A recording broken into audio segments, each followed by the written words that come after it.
Okay, when people try to criticize Death Row, they always seem to go through the lawsuit with the estate and Death Row back in '97. And they really harp on this one little accusation that was in there, and that was regarding Tupac being billed for Nate Dogg's child support. Did you ever hear that, and can you speak as to what that could have been? Yeah. Well, this is where the part of the game gets kind of screwy.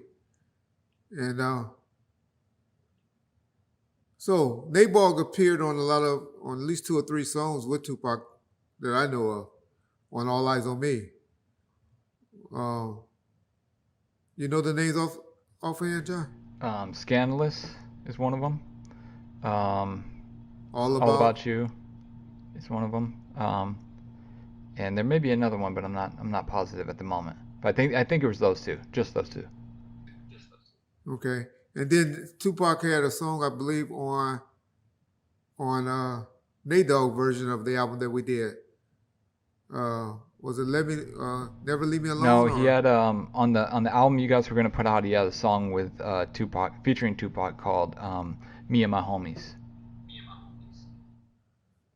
okay. So normally what would happen in a situation like that is you do a trade off. I'll do a song for you, you do a song for me. When you label mates, like they were. You know, you do a song on my album, I do a song on your album. You appear in my video, I appear in your video. It's how that usually work among label mates, and even some guest art appearances if their label ain't tripping. You know, like say if Snoop wants to go do a song with LL Cool J at the time. You know, just throwing out names. I'll give you a better example of one. John B. and Tupac when they did the songs together. For so John B. did something for us. Pac did something in return. That's how we ended up getting actually something from Babyface. Was because Pac had did the song for John B. Uh, that helped push his album.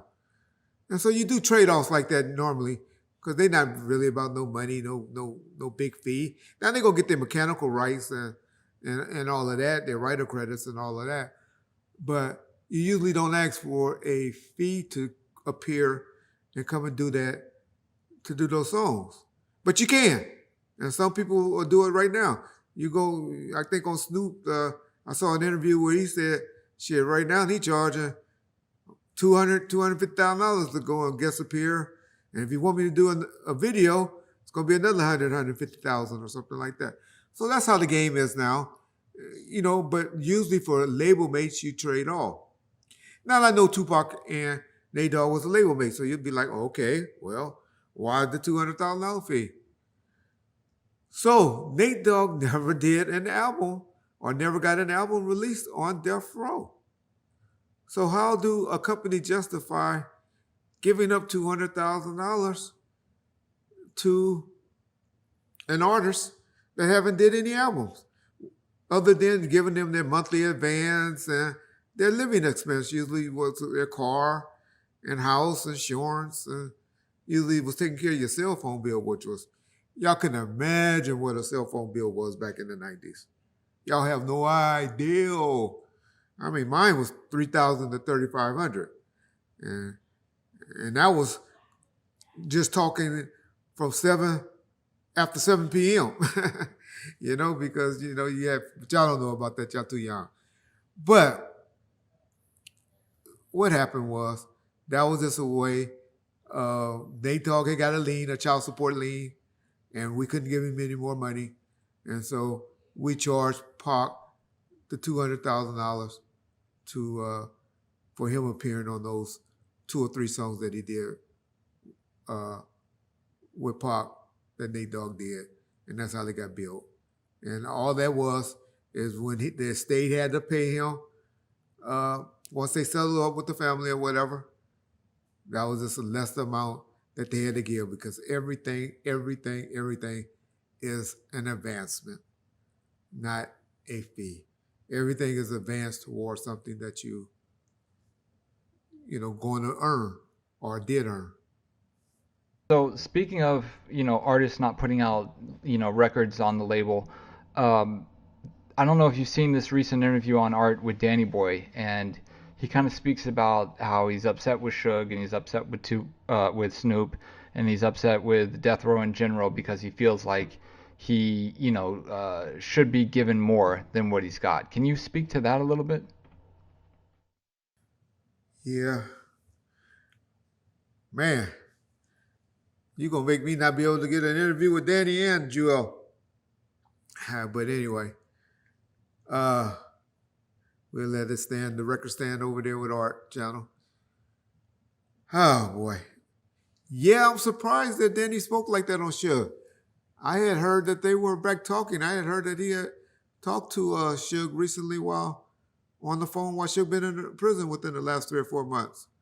So something must have done happened between that relationship between those two. Or Danny just being real and keeping it factual and speaking how he really feel. Um, it was surprising to hear Danny speak that way about Suge because I really thought that their relationship was back on 100. Um, what's going on there is Danny's never put out an album. And y'all got to remember, I love Danny Boy interviews. The passion, the sincerity they're coming across. But I think he's a little mistaken because the money that's Suge paid out to him, Suge never was able to recoup because he didn't put an album out on Death Row. Oh, but he was on I Ain't Mad at You. That was a sample song, so nobody made off that. He was on, all of these songs. And John, can you tell me the songs that he was on? Sure. So he appeared on I Ain't Mad at Ya, on All Eyes on Me. He appeared on Heaven Ain't Hard to Find. He appeared on What's Your Phone Number? And then he appeared on Toss It Up on the Machiavelli album. So that's right there, 3 to 4 songs that were sampled other than Toss It Up. Toss It Up did do well on Machiavelli.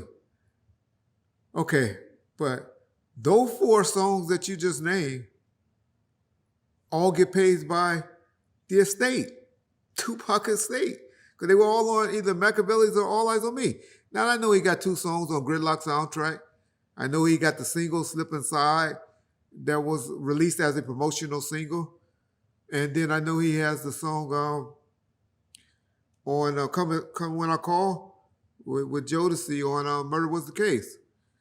And so if those are songs that he feels that Snoop pulled down, then I agree with him, eventually. But I don't think people running to buy Come As I Call, Slip and Slide, and the 2 songs that was on Gridlock. The one that Damon Thomas did and the one that Babyface did. Now he did have an album that Wide Awake put out. That was all, unreleased stuff. Well, that ain't the money. I don't think that's the money. That could be the money he's talking about. He could be talking about the album from Wide Awake. I think his money and his major songs are the ones done by the estate.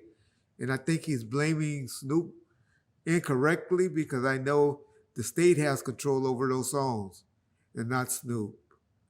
And so I would love to know what songs that he's saying that's been taken off, which I think is a great move by Snoop. From what I hear about what he's trying to do with the NFT, if it works, is he just trying to have it where you just go straight to that site and buy the streaming, and they don't have a middleman, like a Verizon or Spotify or Amazon or whatever, wherever y'all go and buy y'all streamings from, where y'all just going straight to them. And so if that works, but I think the songs that he's thinking about was done by the estate, and the estate is trying to decide what deal they're going to do as far as streaming. And I think he might be putting in that anger towards Snoop when really might be the anger towards the estate. But I hate when people go and blame and put Suge into that because he has nothing to do with it. He hasn't had anything to do with that since 2008. And through all the reasons that he was disappointed with Suge and stuff like that. Because to quite frankly, if you add up all of Danny's studio times and bills and all of that, let's take out the studio time since no albums ever got done. But the monthlies he was living off of, the cars, and everything that he was riding around, Danny Boy's unrecouped. It was like all the rest of them was unrecouped.